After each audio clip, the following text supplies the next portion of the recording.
What's going on, FRF Nation? Aaron Zamzo here with 3 really good fitness tips to help you get through the holidays and avoid going into holiday mode. Stay tuned. You are listening to the Fire Rescue Athlete Podcast with your host, Aaron Zamzow. What's going on, everybody? Aaron Zamzow here, Fire Rescue Athlete Podcast. Also the owner of FireRescueFitness.com. I am a firefighter, EMT, based out of Madison, Wisconsin. I've done some work with recruits and professional athletes and been in fitness for over 30 years. Welcome. If this is the first time you're listening to this Fire Rescue Athlete Podcast, thank you so much. Today, what we're going to talk about are ways and really just 3 really good fitness tips or health and nutrition tips to help you get through the holidays. Now, this can be extrapolated. I know that's a really big word for a guy who's on a truck to use, but you can use this even outside of the holiday times. But I like to do this podcast and try to get this message across now because it's usually a little bit more stressful time of the year. I know around the firehouses, a lot of people are going into bulk phase or, holiday mode. And so I'm here to encourage you to not do that, especially if you're over 40 like me. And that bulk mode or that holiday mode really takes a lot of effort to get out of and to change, to go the right direction. So, the first and the best fitness tip I have is don't give up on your fitness over the holiday season. You might look ahead and go, I got all these different things and plans with the relatives, and I got to work, I got overtime. It's just really easy to put your fitness on the back shelf. And I encourage you not to do that for a couple reasons. First and foremost, any activity, right? Like, let's say you just go for a 30-minute walk with the dog on Christmas Eve because you can't handle your family. Actually, not speaking from experience, but I know a lot of people talk about that at the firehouse. But that walk not only helps your heart and your muscles, but it also helps recoup your mind and get your mind right. So fitness isn't just about, being able to do squats and burpees. It's about maintaining your overall mental health also. And I think the biggest mistake people make, especially during a stressful time, is we give up fitness or we feel like we don't have time. I'm here to urge you to reframe. Take 30 minutes, do some mobility work. Take 30 minutes, do a little bike, do a walk. Really try to incorporate your family, your pet into it. You will feel better, and you'll notice that 30 minutes kind of turns into 45 or 60 minutes. Stay on track. Your workouts don't have to be an hour. As little as 15 to 30 minutes of just some mobility work and core can go a long way is to changing your attitude. Also to keep you mobile through this season. I'm up in the northern part of the U.S. where we go through winter and it's cold, and you go outside and your arms and your shoulders go up because you're cold and you're worrying about slipping on ice, and those mobility exercises again help you manage that stress and help you make sure that you can withstand those little slips and trips and steps up into the truck, and I can go on and on and on. But the biggest thing is don't give up on your fitness.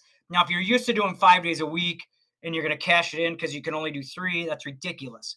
Stick to at least 3 days, 30 minutes, not only for your mind, your body, but for your mind. Look ahead as you go through the 2 or 3 week, holidays. Some people extend it a little bit more through from Thanksgiving all the way up to Christmas. But, set a goal. Hey, I'm going to work out 12 times at least between Christmas or Thanksgiving and Christmas and still maintain where I'm at. I also right now, for a very, very limited time, I have a 28-day workout program that'll help you get through the holidays.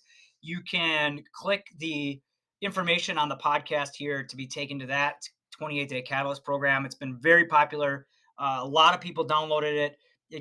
It really helps to incorporate in mobility work, prehab and core work, full body strength, and efficient and effective metabolic cardio training that transfers to the fireground. But, it goes back to this whole point. Don't give up on your fitness. Don't go into holiday mode. Get some workouts in. Plan them not only for your muscles and your mobility, but your mind. And then the second part, or the second best tip I have, and I just experienced this going through my own family holiday, is make sure you stay hydrated with water. I know where your mind went. No beer does not count. No Captain Morgan does not count as far as hydration. if you're gonna do that, have some libations, go 1 to 1. Incorporate in a glass, 8-ounce glass or 12-ounce glass of water. But water is really good for a couple things. It helps us manage stress, believe it or not. It helps us with mobility and lubrication of the joints. It also helps you feel more full, so you're not stuffing your face with mom's Christmas cookies, which I just experienced, and then you feel a little bit horrible the next day. Water really helps with, again, all these uh, metabolic processes. It helps with cognitive thinking. And of course, you still can get dehydrated. You had that really bad fire call. If you have that bad rescue, it takes a long time. You can experience some dehydration even in the colder weather. So make sure that you stay hydrated for many, many reasons, but it really just for optimal performance physically and mentally. And there is a link between them. There's also a link between hydration levels and stress. That makes sure you just stay hydrated. All right. So you're staying on track the best you can with your fitness, right? With your workouts, at least 3 a week. Focus on trying to get at least 80 ounces of water a day, if not more. The gold standard is half your body weight in ounces. So I weigh 170. I want to try to get about 85 ounces of water a day. And for metabolic reasons. B, makes me feel full. And C, it really helps. I could tell the difference in my joints and in my energy levels, believe it or not, just when I don't hydrate really well. There's a lot of stuff that plays into it, and I can't emphasize that enough. So stay on track, hydrate with water, and then this one is kind of a technique that I've been trying to utilize more and more, especially at the firehouse. It's only eat until you're 80% full. Now, this takes a little bit of practice because we have to define what is really 80% full. It's different for everybody, of course. But the thing is, let's say, for instance, you're watching football and you're standing there, and I'm talking about things that I just experienced, and you're eating. Maybe it's vegetables, maybe it's a Christmas cookie, maybe it's a piece of celery right in between. But you're standing there and you're distracted and you're talking to family and everything is great because we're finally seeing each other. And you continually mow and mow and mow. Before you know it, you're overly full.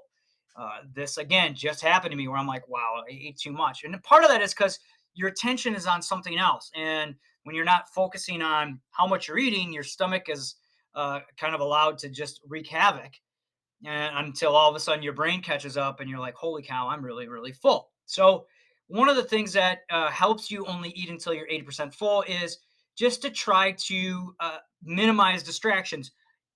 One of the other things that I like to do is if you're going to have those conversations, get away from the food. I know that a lot of the stuff over the holidays involves the kitchen, but if you can put yourself in a position where you're not right in front of it, where you can easily grab it and eat it, because you will probably do that, especially if you're, focused on talking with friends and family and seeing everybody again. So a lot of times it's just a matter of habit. We're there, so we're going to be eating and not paying attention. So first of all, when you're talking about eating to 80% full, try to get the attention of your brain, as a matter of fact. And then you got to play around with it a little bit. One of the best ways to do this is to eat a little more slowly. Take a couple bites of things, give your mind and your stomach time to communicate. Maybe this is a great time to hydrate with some water at that point.